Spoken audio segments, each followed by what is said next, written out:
కీర్తన గ్రంథము 57వ అధ్యాయంలో నుంచి దేవుని వాక్యాన్ని మనము చదువుకుందాం. దావీదుకి తన జీవితంలో శత్రువులను కలిగి ఉన్నాడు.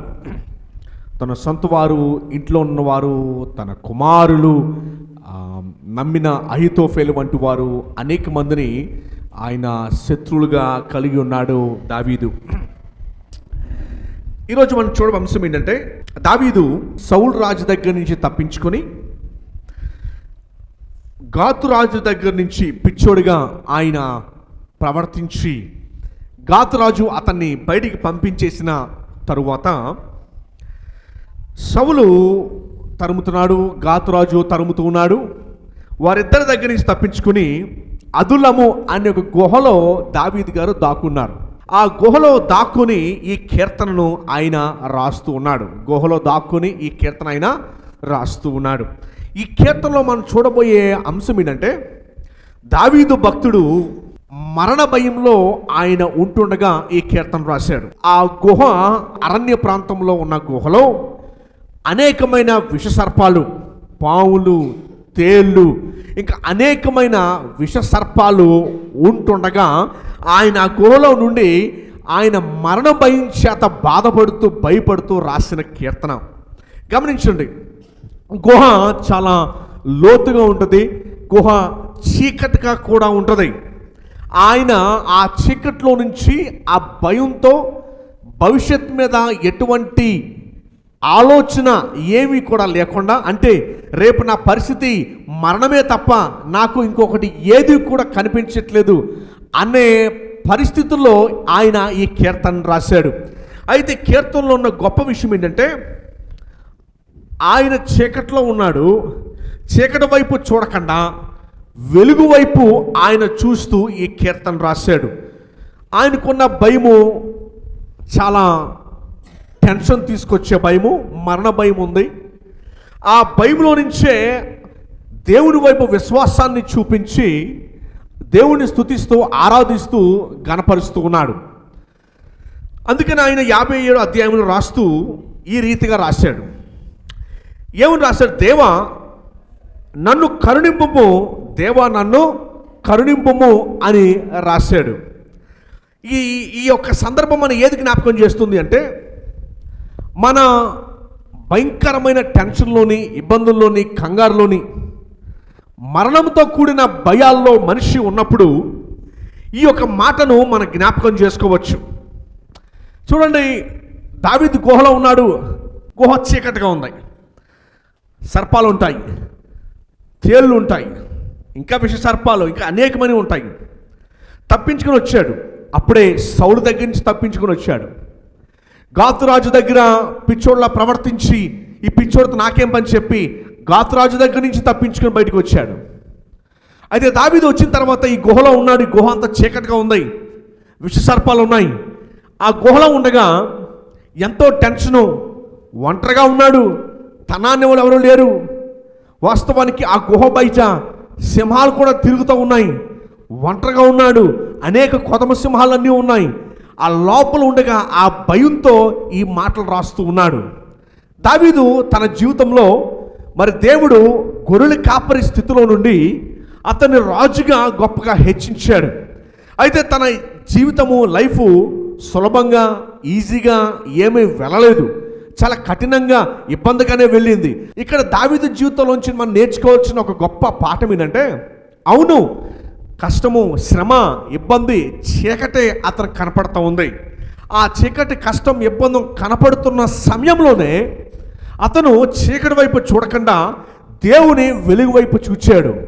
ఎందుకు దేవుని వెలుగు వైపు చూచాడు అంటే, దావీదుకు ఒక విషయం స్పష్టంగా చిన్నప్పటి నుంచి తెలుసు. దేవుడు తనతో చేసిన వాగ్దానము, దేవుడు తనతో పలికిన మాటలు, దేవుడు తనతో పాటు ఉన్నాడని నిర్ధారణ, ఇవన్నీ కూడా దావీదుకి కొన్నంత బలాన్ని ఇచ్చింది. అందుకనే దావీదు ఎప్పుడు అంటూ ఉన్నాడు, జుంటి తేనెదారుల కంటే, వెండి బంగారము కంటే నీ వాక్యము నాకు బలాన్ని ఇచ్చేది, వెలుగునిచ్చేది, శక్తినిచ్చేది ఇలాంటి పరిస్థితుల్లో ఉన్నప్పుడు. అలాగే సంఘంతో కూడా దేవుడు ఈరోజు మాట్లాడుతూ అనేకమైన వాగ్దానాలు, నూతన నిబంధనలు సంఘంతో అని చేస్తూ ఉన్నాడు. నేను నీకు తోడై ఉన్నానని, నేను నీతో పాటు ఉన్నానని సంఘంతోనూ వ్యక్తిగతంగా మనందరితో కూడా దేవుడు వాగ్దానం చేస్తూ ఉన్నాడు. అయితే ఇక్కడ దావీదు పరిస్థితి ఎట్లాంటిదంటే, మరణ భయము, ఎవరు లేరు, అలాంటి భయంకరమైన టెన్షన్స్లో ఆయన ఎటువైపు చూశాడు అంటే అవిశ్వాసం వైపు అతను చూడలా, చీకటి వైపు అతను చూడలా, దేవుని వైపు అతను చూచాడు. ఎందుకు దేవుని వైపు చూచాడు అంటే, దేవుడు తనతో చెప్పిన ఈ వాగ్దానపు మాటలు ఎన్నడూ కూడా దేవుడు మేరడు. దేవుడు చెబుతూ ఉన్నాడు, ఓ ఇశ్రాయేలులారా సంగమా, నేను మీతో చేసిన వాగ్దానము ఎన్నడూ కూడా మేరను అనే మాటను జ్ఞాపకం చేస్తూ ఉన్నాడు. ఈరోజు దేవుని వాక్యాన్ని ఆలకిస్తున్న మీరందరికీ కూడా దేవుడు చెప్తున్న మాట ఏంటంటే, నీ ముందు చీకటి రోజులే కనపడచ్చు, నీ ముందు ఈ అదులము గుహలాంటి నీ చుట్టూ విషసర్పాలే ఉండొచ్చు, నీ గురించి చెడుగా మాట్లాడేవారు, నిన్ను తక్కువ చేసే మాట్లాడేవారు, ఇవన్నీ నీకు ఉండే ఉండొచ్చు.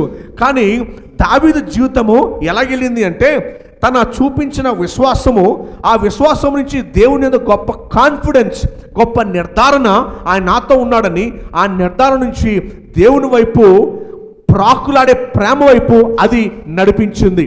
ఈ యొక్క కీర్తనలో నేర్చుకునే పాఠం ఏంటంటే, నా ముందు చీకటి రోజులు కనిపించినప్పటికీ దావీదు ఏ మార్గంలో అయితే నడిచాడో నేను కూడా ఆ మార్గంలోనే నేను నడుస్తాను, నేను కూడా అలాగే బలాన్ని, శక్తిని నొందుతాను అనే నిర్ధారణ మనం తీసుకురావాలి. మనము హృదయంలో ఆలోచించుకోవాలి.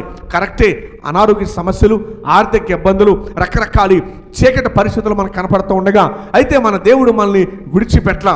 చూడండి, మొదటి వచనాన్ని మనం చదువుకుందాం. దావీదు ఏమంటున్నాడో అట్టి ప్రార్థన మనం కూడా కలిగి ఉండాలి. ఏమన్నా చూడండి, నన్ను కరుణింపము దేవా, నన్ను కరుణింపము అని ప్రార్థన ఆయన చేస్తూ ఉన్నాడు. నేను నీ శరణుజొచ్చి ఉన్నాను. చూడండి, మనం ఎవరి శరణుజొచ్చాలంటే దావీదు అంటున్నాడు, దేవా నేను నీ శరణుజొచ్చి ఉన్నాను, నా మీద నేను ఆధారపడలేదు, న్యాయాన్ని అడగట్లేదు, నీ కృపనే నేను అడుగుతూ ఉన్నాను, నీ కృప కొరకు నేను కనిపెట్టుకొనిచున్నాను. చూడండి, రెండో లైన్లో ఏమంటున్నాడంటే, ఈ ఆపదలు తొలగిపోవు వరకు నీ రెక్కల నీడను శరణుజొచ్చి ఉన్నాను, నీ రెక్కల నీడను శరణుజొచ్చి ఉన్నాను. ఇంక మాటలో చెప్పాలంటే, ఒక తల్లిదండ్రుల యొక్క కాపుదలను దేవుని దగ్గర నుంచి దావీదు కోరుతూ ఉన్నాడు. దేవుడు మనతో చేసిన వాగ్దానం ఏంటంటే, కోడె తన రెక్కల కింద ఏ రీతికైతే కాపాడుతుందో ఆ రీతిగా నిన్ను కాపాడుతానని చెప్పి దావీదు అలాగే కాపాడబడ్డాడు. ఆ గుహ ఇతని కాపుదల కాదు, కానీ దేవుడే ఇతనికి కాపుదలగా కనపడుతూ ఉన్నాడు. అయితే ఈరోజు మన జీవితాల్లో కూడా కాపుదల ఏంటంటే, ఇదిగో ఆయన మాటే మనకి కాపుదల, ఆయన వాక్యము ఆయన మనకి కాపుదల, ఆయన నిబంధన మనకి కాపుదలగా కనపడతా ఉంది. సో ఈరోజు మనం ఆలోచించుకోవాల్సిన విషయం ఏంటంటే, చీకటి వైపు చూడకుండా వెలుగు వైపు చూద్దాం. ముందు రోజు చీకటిగా కనపడుతూ ఉంటాయి, భవిష్యత్తు తెలియని పరిస్థితులు, అంధకారంలో అయి ఉండొచ్చు. కానీ దావీదు చీకట్లో, ఆ యొక్క చీకట్లో ఉన్నప్పటికీ చీకటి వైపు గుహ లోపలికి చూడకుండా గుహ వెలుపల ఆయన చూసినట్టుగా మనం చూస్తూ ఉన్నాము. చూడండి, 4వ వచనంలో దావీదు ఏమంటున్నాడు, అదే అధ్యాయము 4వ వచనం దావీదు అంటున్నాడు, నా ప్రాణము సింహముల మధ్య నున్నది. నా ప్రాణం ఎక్కడుందంట? సింహముల మధ్య ఉన్నది. ఆ గుహ బయట క్రూరమైన సింహాలు బయట కనపడుతూ ఉన్నాయి.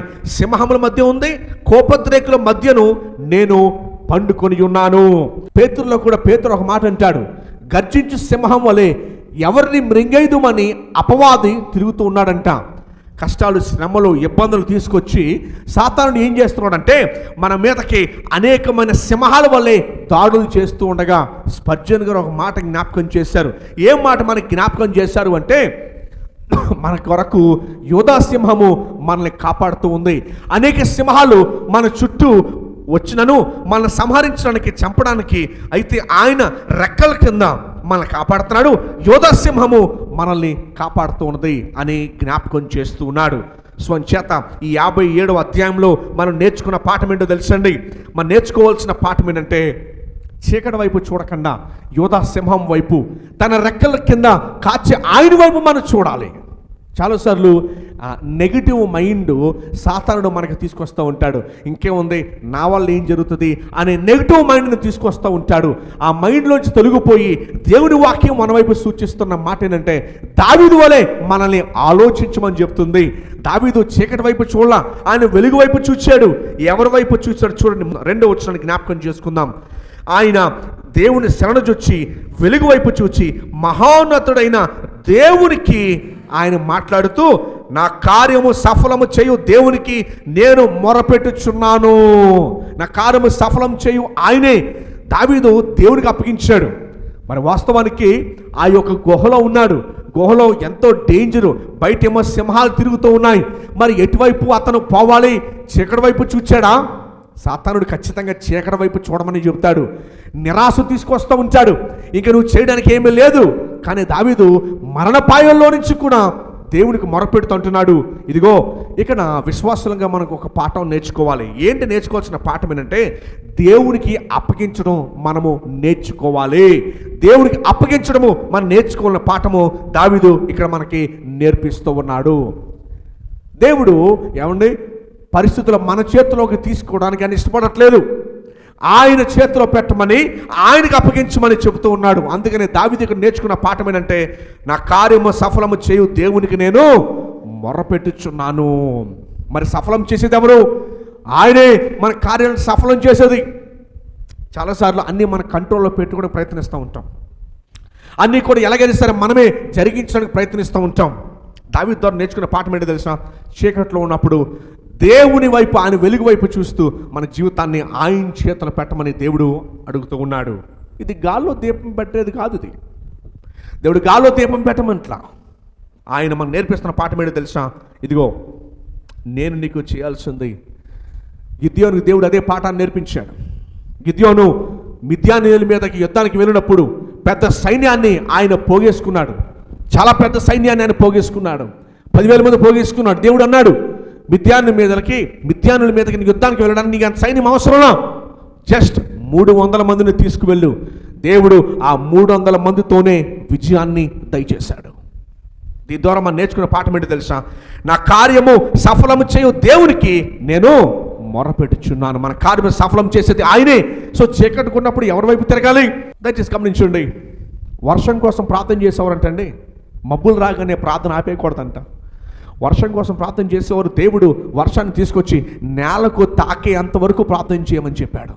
అందుకని మనం చర్చలో ఒక వాక్యాన్ని రాసాము, విసుగక నిత్యం ప్రార్థన చేయుచుండవలెను అనే మాటను మనం రాసుకున్నాం. దయచేసి గమనించండి. విశ్వాసరాల నన్ను కరుణింపము దేవా, నన్ను కరుణింపము అని మాట్లాడుతుంటున్నాడు. ఇదిగో చీకటి కనపడతా ఉందా? చీకటిగా కనపడతా ఉందా? ఆయన వైపు చూడు, ఆయన వైపు చూడు, వెలుగు వైపు చూడు అంటున్నాడు. చూడండి 3వ వచనాన్ని మనం చదువుకుందాం. దయచేసి మీ బైబిల్ గమనించుండగా 3వ వచనాన్ని మనం జ్ఞాపకం చేసుకుందాం. ఆయన ఆకాశం నుండి ఆజ్ఞ ఇచ్చు నన్ను రక్షించును. ఆయన ఆకాశం నుండి ఆజ్ఞ ఇచ్చు నన్ను అంటే దీని అర్థం ఏంటో తెలుసండి? దావీదుని ఈ గుహలోంచి రక్షించడానికి అసలు మనుషులు ఎవరు లేరు. తన కుటుంబీకులు కానీ, తనతో పాటు సహకారులు కానీ ఎవరు కూడా లేరు. ఒంటరిగా ఉన్నాడు, ఎలోన్గా అతను ఉన్నాడు. అందుకని అంటున్నాడు 3వ వచనంలో, ఆయన ఆకాశం నుండి ఆజ్ఞ ఇచ్చి నన్ను రక్షించును. ఆకాశము ఆజ్ఞ ఎవరికి ఇస్తాడు? ఆజ్ఞ దేవదూతలకు ఇస్తూ ఉన్నాడు ఆజ్ఞ.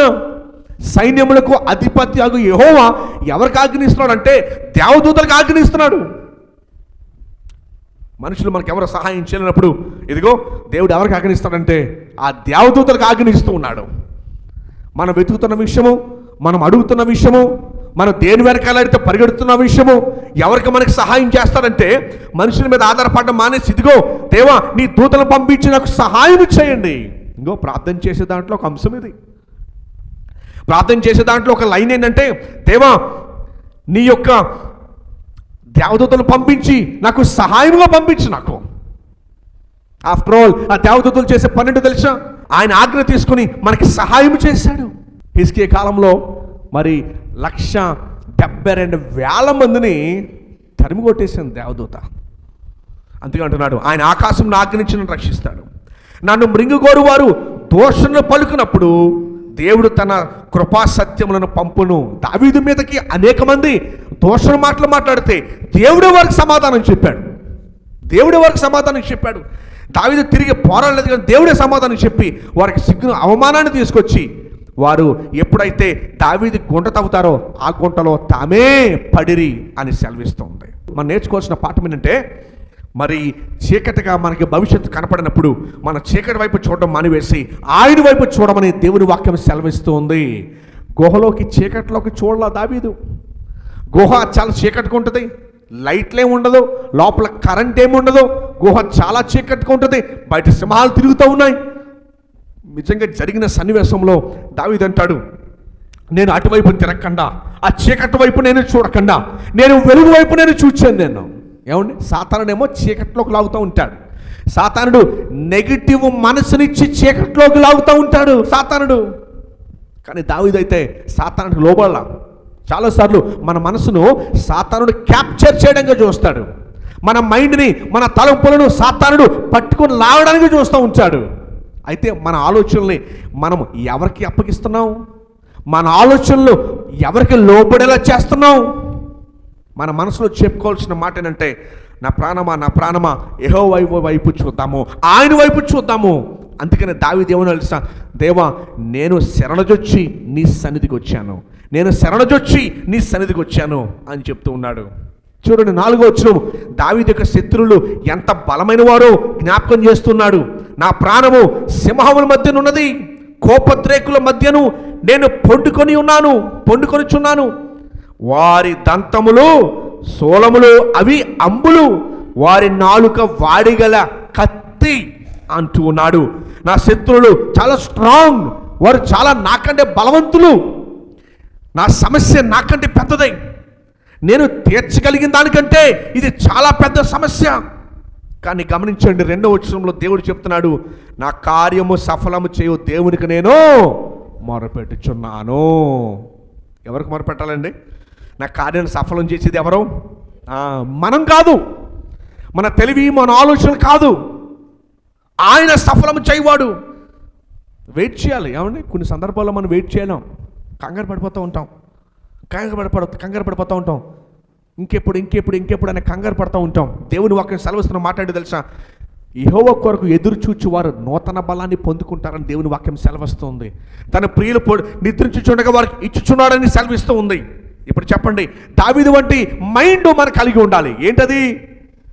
చీకటి కనపడుతున్నప్పుడు చీకటి వైపు చూడడం మనవేసి, దేవుడు సంఘంతో మీతో చేసిన వాగ్దానాన్ని బట్టి వెలుగు వైపు చూస్తూ ఆయన్ని స్తుతించే వాళ్ళ, గణపరిచే వాళ్ళగా ఉండాలి. దావీదు అదే చేశాడు. అయ్యో, ఇలాంటి మరణం కాలంలో, ఇంత టెన్షన్లో, ఇంత భయంలో నేనెక్కడ దేవుని కనపరచగలను, నేనెక్కడ దేవుని స్తుతించగలను అనలా. దావీదు ఏం చేశాడు తెలుసండి? చూడండి, 6వ వచనం, నా అడుగులను చిక్కించుకున్నటకై వారు వలయుడిరి, నా ప్రాణము కృంగి ఉన్నది, నా యుద్ధటి గురుంట తవ్వారు, కానీ దానిలో తామే పడిరి. ఎస్తేరు గ్రంథంలో మనం చూసినప్పుడు ఇశ్రాయేలు ప్రజల మీద ఏదైతే వారు పన్నాంగం పన్నారో వారి మీదకే దాన్ని వేశాడు దేవుడు. అసలు కొన్ని గొప్ప విషయం ఏంటో తెలుసండి, మనం తిరిగి పక్క తెచ్చుకునే అవసరంలా, దేవునికి అప్పగించేస్తే చాలు, నీకంటే బెటర్గా దేవుడు డీల్ చేస్తాడు అవుతాం అని వాగ్దానం చెప్తుంది కదా. నీ పక్షం వ్యాజ్యమాడువాడు ఆయనే, నీ పక్షం యుద్ధము చేయవాడు ఆయనే అని బైబిల్ గ్రంథం జ్ఞాపకం చేస్తూ ఉంది. అంచేత దావీదు ఏం చేశాడు చూడండి, 7వ వచనం చూడండి. అందుకని అంటున్నాడు, విశ్వాసము నుండి ఎక్కడికి వెళ్తున్నాడు చూడండి దావీదు, నా హృదయము నిబ్బరముగానున్నది. ఏమంటున్నాడండి? హృదయం ఎలా ఉందంట? మొదటి వచనంలో ఎలా ఉంది? నన్ను కరుణింపుము దేవా, నన్ను కరుణింపుము అని అంటున్నాడు. 4వ వచనంలో ఏమంటున్నాడు? నా ప్రాణము సింహముల మధ్య ఉన్నది అంటున్నాడు, కోపద్రేకుల మధ్య నేను పండుకొనిచున్నాను. వారి దంతములు ఎలాంటి అంట? సోలములంట, అంబులు, వారి నాలుక ఎలా అంట? వాడిగల. చూసారా ఎంత రియలిస్టిక్గా తనకున్న సమస్యను దావీదు రాస్తూ ఉన్నాడు. అలానే మన జీవితంలో కూడా ఇలాంటి రియలిస్టిక్ సమస్యలు, రోజువారీ సమస్యలు, ఆర్థికంగా, అనారోగ్యంగా, లేకపోతే వేరే వేరే రకాల సమస్యలు ఉండగా 7వ వచనం దావీదు అంటున్నాడు, చీకటి వైపు చూడలేదు, గుహలోనికి చూడలేదు, ప్రభు వైపు చూశాడు. అందుకని 5వ వచనం అంటున్నాడు, దేవా, ఆకాశము కంటే అత్యున్నతుడుగా నిన్ను కనపరుచుకొనుము, నీ ప్రభావము సర్వ భూమి మీద కనబడినేమో. భయపడి పారిపోలా, టెన్షన్ పడి కంగారు పడిపోలేదు. కానీ ఎవరి వైపు చూశాడో తెలుసా? 6వ వచనంలో ఎవరి వైపు చూశాడండి? ఎవరి వైపు చూశాడు చెప్పండి? ఆకాశం వైపు చూశాడు, దేవుని వైపు చూశాడు. ఏమంటున్నాడు 5వ వచనంలో? దేవా, ఆకాశము కంటే అత్యున్నతుడుగా నిన్ను కనపరుచుకొనుము అంటున్నాడు దావీదు. ఆ విశ్వాసము తనకి ఏం తీసుకొచ్చింది? 7వ వచనంలో, నా హృదయము నిబ్బరముగానున్నది. ఎలా ఉందంటే హృదయం? భయపడిపోయి, టెన్షన్ పడిపోయి, ఆందోళన చెందిపోయి, బెదిరిపోయి, టెన్షన్ పడిపోయి, భవిష్యత్తు గురించి టెన్షన్ తెచ్చుకుని అలా ఉన్నాడా? ఎలా ఉన్నాడు? 7వ వచనంలో, నా హృదయము నిబ్బరముగానున్నది. తర్వాత ఏమంటున్నాడు? దేవా, నా హృదయము నిబ్బరముగానున్నది, అందుకని నేను ఏం చేస్తాను తెలుసా, నేను పాడుచు స్తుతిగానము చేసేదను అని అంటున్నాడు. మరి మొదటి వచనంలో ఏమన్నాడు? మొదటి వచనంలో 2 సార్లు ఏమన్నాడు దావీదు చూడండి. నన్ను కరుణింపము దేవా, నన్ను కరుణింపము అని అంటున్నాడు. తర్వాత 4వ వచనంలో ఏమంటున్నాడు? నేను ఎక్కడున్నానంట? సింహముల మధ్యన ఉన్నాను, శత్రువుల మధ్యన ఉన్నాను, వారి దంతములు సోలాల్లాగా నాకు గుచ్చుకుంటున్నాయి, వారి నాలుక వాడిగల కత్తిలాగా ఉంది. ఇంత దారుణంగా ఉన్నారు నా శత్రువులు. ఈ శత్రువుల యొక్క శక్తిని, అంటే సమస్య ఎంత పెద్దదో చూపిస్తున్నాడు ఈ 4వ వచనంలో. ఇంకా ఎక్కువ రాయిలా, అక్కడి వరకే రాశాడు. కానీ ఇప్పుడు ఏమంటున్నాడు 7వ వచనం చూడండి ఒకసారి. నా హృదయం నిబ్బరముగా, అమ్మా, నిజమైన రక్షణ పొందిన విశ్వాసి ఇలా మాట్లాడతాడు. నిజముగా రక్షణ పొందిన విశ్వాసి ఎలా మాట్లాడతాడు అంటే, దేవుని శరణుజొచ్చాడు ఆయన, నేను ఆయన శరణుజొచ్చాను, నన్ను కరుణించాడు, నా శత్రువులు నాకంట పవర్ఫుల్గా ఉన్నారు, నా సమస్య నాకంట పెద్దదై. కానీ నిజమైన రక్షణ పొందిన వారు ఇచ్చే సమాధానం ఏంటో తెలుసా? దేవుడు వారితో చేసిన వాగ్దానము ఎన్నడూను వారి కంట్లో నుంచి, వారి మనసులోంచి పోదు గనుక వారు చెప్పే మాట ఏంటో తెలుసా? నా హృదయము నిబ్బరముగా. నిబ్బరం అంటే ఏంటి? ధైర్యముగా. ఇంకా బండ మీద కట్టబడిన విశ్వాసం ఎలా ఉంటాడు? స్ట్రాంగ్గా ఉంటాడు, కదల్చబడడు, బలంగా ఉంటాడు. నా హృదయం నిబ్బరముగా. మరలా ఇంకా అంటున్నాడు, దేవా, నా హృదయం నిబ్బరముగా ఉంది. నిబ్బరంగా ఉంది కనుకనే ఏం చేస్తాడంట? నేను పాడుచు స్తుతి గానము చేసేదను. ఇప్పుడు చెప్పండి, మీరు భయం వచ్చి స్తుతించడం మానేస్తున్నారా? విశ్వాసాన్ని చూపించి నిబ్బరం కలిగి ఉంటారా? ఏం కలిగి ఉంటారు చెప్పండి? భయాన్ని చూపించి, ఆ శత్రువుని చూసి, సమస్యని చూసి, కష్టాన్ని చూసి, ఇబ్బందిని చూసి టెన్షన్ పడి అవిశ్వాసాన్ని చూపించి బెదిరిపోతారా? లేకపోతే విశ్వాసాన్ని చూపించి నిబ్బరంగా ఉంటారా? చెప్పండి. ఎందుకు నిబ్బరంగా ఉండాలో తెలుసా? సమస్యను దేవుడు తీసివేయడం మాత్రమే కాదు, సమస్య ఎలాగ వస్తుందో దానికి రివర్సు ఆ సమస్యనే తీసేసి, ఎవరైతే శత్రువులు మన మీద పన్నాగాని పన్నారో వారి మీదగా దాన్ని తిప్పుతున్నాడు.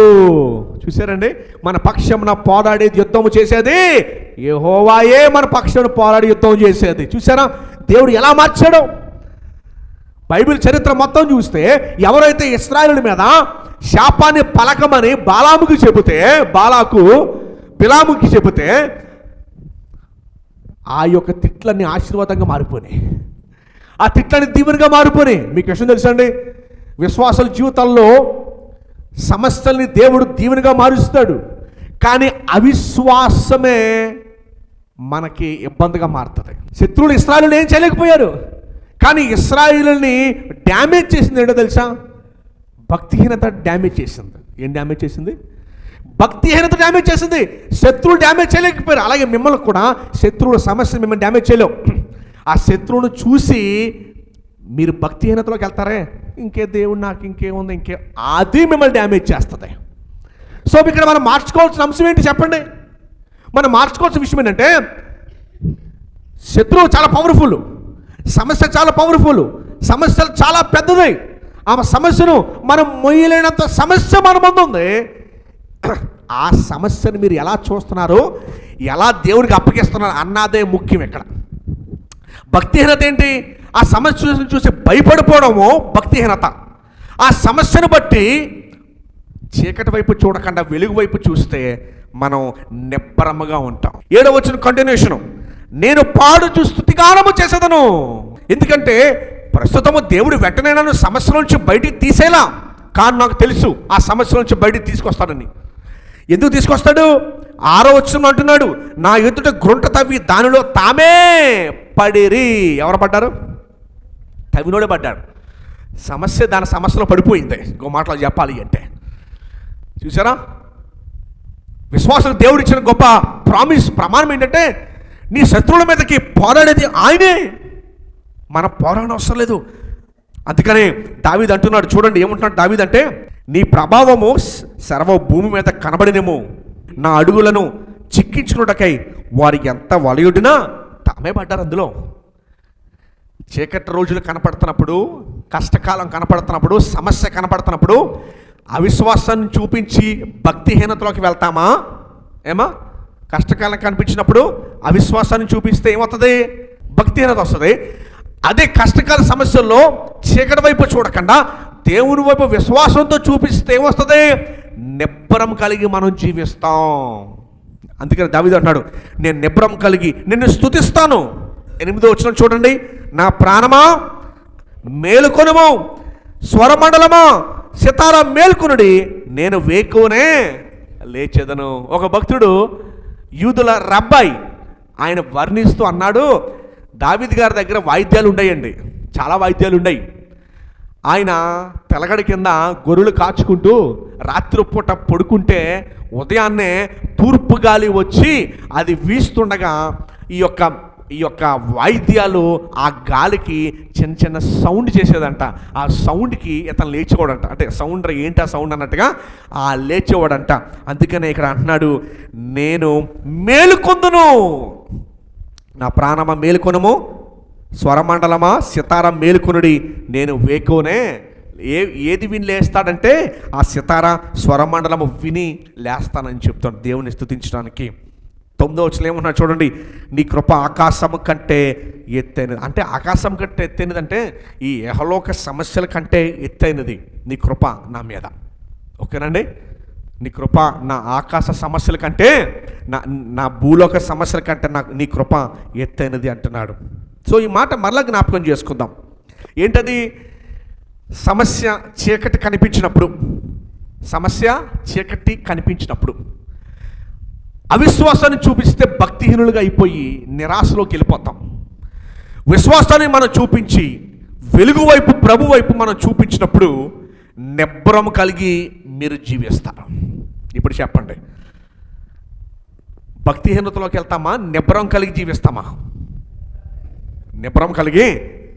ఎందుకు నిబ్బరం కలిగి ఉండాలంటే మన శత్రువులు ఒడ్డిన ఆ యొక్క ఊబిలోనికి, ఆ యొక్క చిక్కుల్లోనికి వారినే దేవుడు నెట్టేస్తానని చెప్తున్నాడు. వారే ఆ సమస్యలోకి పడిపోతారు, సమస్య అందులోకి పడిపోతూ ఉంటుంది. దావీదు తను పొందుకున్నాడు. సో ఇప్పుడు ఏమైంది? విశ్వాసాన్ని చూపించాడు, నిబ్బరం కలిగి జీవించాడు. నిబ్బరం వచ్చింది అతనికి. ఆ నిబ్బరము ఎటువైపు నడిపించిందో తెలుసా? స్తుతి వైపు నడిపించింది.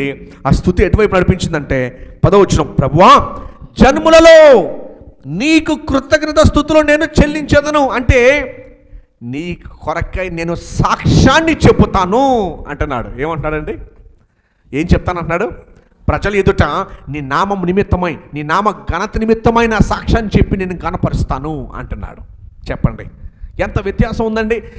ఈస్ట్కి వెస్ట్కి, తూర్పుకి పడమటికి ఎంత దూరం ఉందో అంత వ్యత్యాసం ఉంది.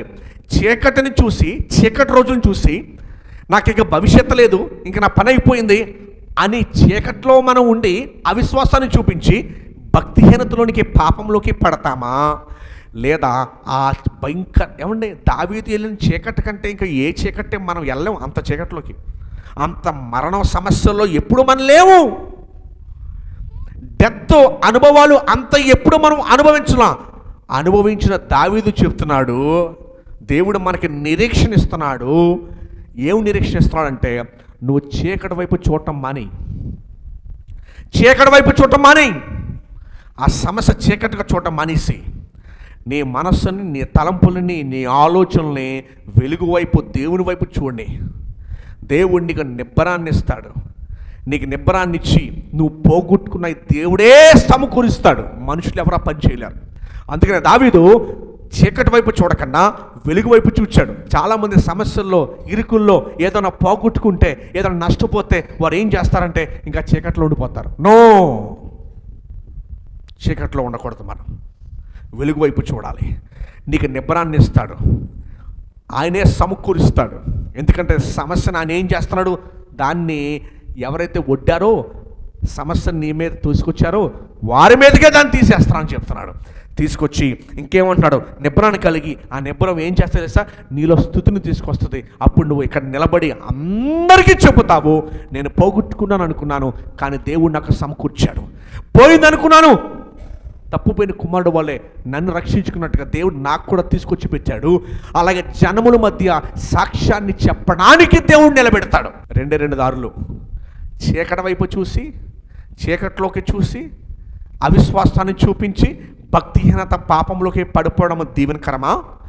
లేకపోతే దావీదు వలె వెలుగు వైపు చూచి, ప్రభు వైపు చూచి నిబ్రం కలిగి దేవుడే నిబ్రాన్ని ఇస్తాడు. శత్రువుని దేవుడే డిఫీట్ చేసి, దేవుడే తీసివేసి ఆ సమస్యను, నిబ్బరాన్ని, స్తుతిని, ఘనతని, సాక్ష్యాన్ని అది పొందుకుంటారు. 2 మార్గాలు మీ ముందు దేవుడు 2 మార్గాలు పెట్టాడు. నా మాట కాదు, బైబిల్ మాట ఇది. దేవుడు మీ ముందు ఈ ఉదయం పూట 2 మార్గాలు పెడుతూ ఉన్నాడు. చీకటిని చూచి అవిశ్వాసము భక్తిహీనతకి వెళ్తామా? వెలుగు వైపు చూచి దావీదు వలె నిబ్బరముకి వెళ్ళి, స్తుతికి వెళ్ళి, సాక్ష్యానికి వెళ్తారా? దేవుడు 2 మార్గాలు పెట్టాడు. చూడండి 10వ వచనంలో ఏమంటున్నాడు? ప్రభువా, జనములలో నీకేం చెల్లిస్తాను. కానీ 4వ వచనంలో ఏముంది? 4వ వచనంలో ఏముంది చెప్పండి? నా ప్రాణం ఎక్కడుందంట? సింహముల మధ్య ఉన్నది. చీకటిని చూసి భయపడిపోయి అవిశ్వాసము పాపంలో పడిపోతామా? దేవుని యందు వెలుగు వైపు చూస్తే నిబ్రము కలిగి స్తుతి చేస్తామా? సాక్ష్యం చెప్తామా? 10వ వచనం, ప్రభువా, జనములలో నీకు కృతజ్ఞత స్తుతులు నేను చెల్లించేదను, ప్రజలలో నిన్ను ఏం చేస్తాను? నేను కీర్తించేదను. చూడండమ్మా, మరి దావీదుకు వచ్చిన సమస్య ప్రాణభయం.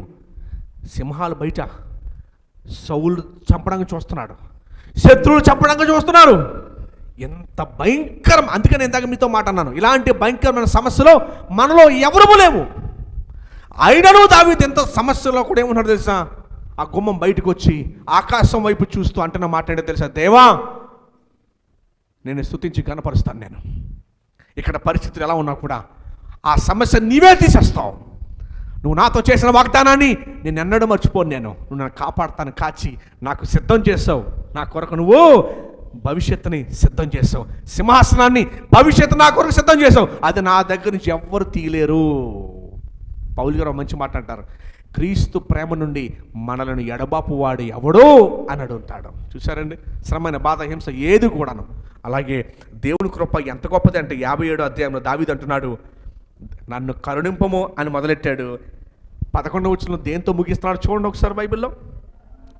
దేవాకాశము కంటే అత్యున్నతుడుగా నిన్ను కనపరుచుకొనుము, నీ ప్రభావం సర్వభూమి మీద కనపడినేమో. ఈ భూమి మీద నా సమస్యల కన్నా నీ కృప గొప్పది. ఈ భూమి మీద నా కష్టాలు, నా ఇబ్బందుల కన్నా నీ కృప గొప్పది. అందుకనే సమస్యల వైపు చూడటం మానేసి దేవుని కృప వైపు చూడటం మొదలు పెట్టండి. దావీదులాగా చూడటం మొదలు పెట్టండి. సింహముల మధ్య ఆయన ప్రశాంతంగా నిద్రపోయాడు.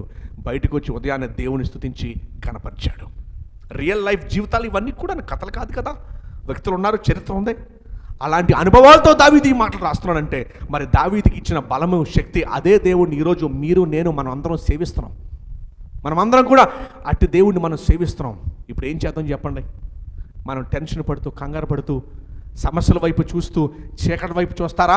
ఇప్పుడు దావీదు చీకటి వైపు చూశాడండి. దావీదు చీకటి వైపు చూశాడండి. ఎవరి వైపు చూశాడు దావీదు? ప్రభు వైపు, వెలుగు వైపు, ఆకాశం వైపు చూశాడు. శక్తులను పొందాడు, నిబ్రం కలిగి జీవించాడు, సాక్షిగా నిలబడ్డాడు, దేశాలకి సాక్ష్యంగా చెప్తున్నాడు. ఈరోజు మనం కూడా ఆయనకి సాక్ష్యంగా మనం మాట్లాడుకుంటున్నాం ఆయన గురించి. ఇప్పుడు చెప్పండి, చీకటి వైపు చూస్తారా, వెలుగు వైపు చూస్తారా? సమస్యల్లో ఎన్నడూ కూడా మనము చీకటి వైపు చూడవద్దు.